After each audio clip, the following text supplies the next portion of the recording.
Então, pessoal, hoje eu estou aqui nesse lugar maravilhoso para falar para vocês da música Trem das Onze, que eu vou chamar aqui de A Melô do Complexo Materno.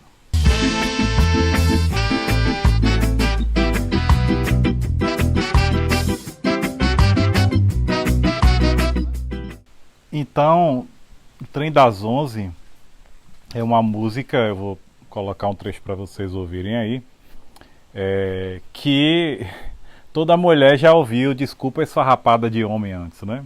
Não posso estar com você, não tenho tempo. Mas nesse caso, a desculpa é a mãe, né?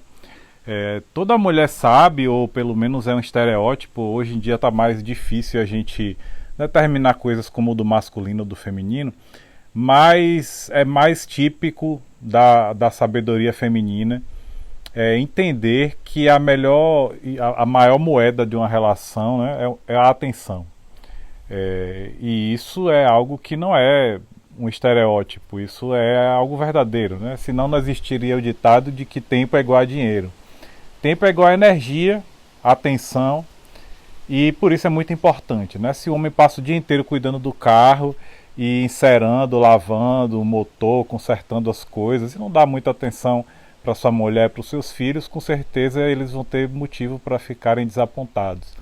Mas nesse caso, o que a música traz é que o homem não pode ficar mais com a mulher por causa da mãe. Ele é filho único e tem minha casa para morar, né? Que não é a casa dele, é a casa da mãe.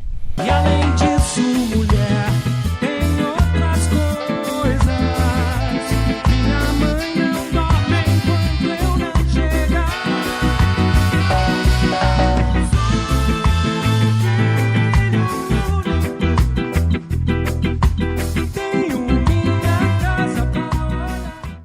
Então o problema aqui é a atenção desproporcional que um adulto dá para sua mãe em comparação com outras atividades e obrigações da vida adulta.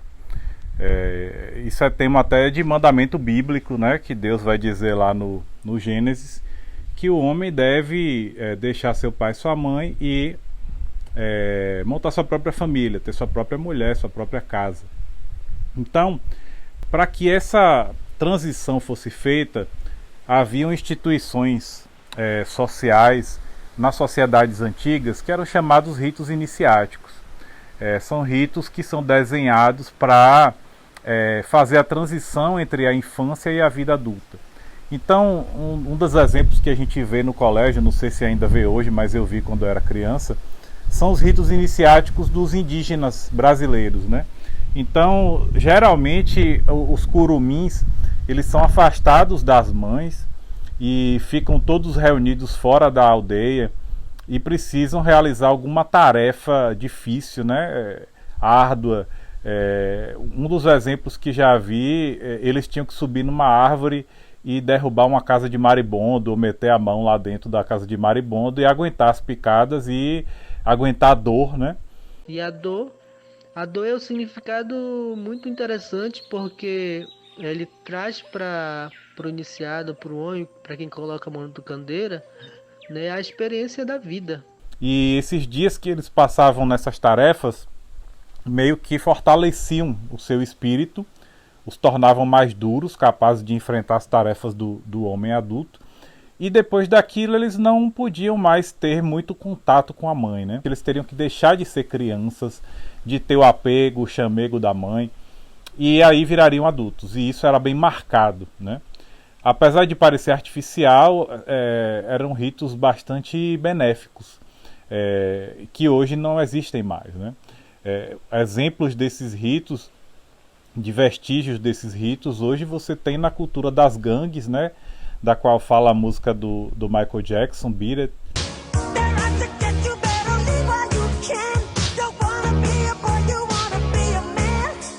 E também do alistamento militar obrigatório para maiores de 18 anos. Mas, fora isso, poucas coisas dos ritos iniciáticos masculinos permaneceram na sociedade e muitas vezes há uma falha em fazer a transição para a vida adulta. E o resultado desses ritos iniciáticos masculinos na cultura foram as religiões, né? Então a Trindade é uma expressão de uma iniciação masculina, do sagrado masculino, né? Segundo Jung, a Trindade ela vem antes do cristianismo, né? Ela é egípcia, é suméria, e vem de um tempo onde a noção de paternidade era muito fraca, quase não existia.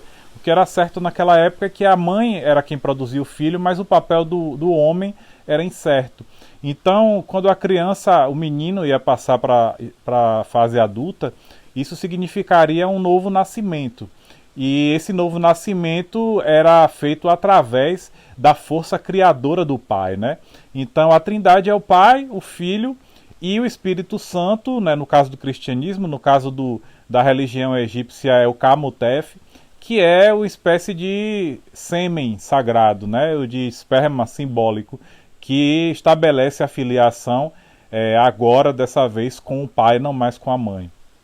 O resultado disso é que os símbolos do cristianismo são predominantemente masculinos e as iniciações femininas, o sagrado feminino, foi sistematicamente perseguido e exterminado na Idade Média, por exemplo, na Inquisição, né? Onde se queimavam mulheres que tinham práticas religiosas diferentes da padrão do cristianismo.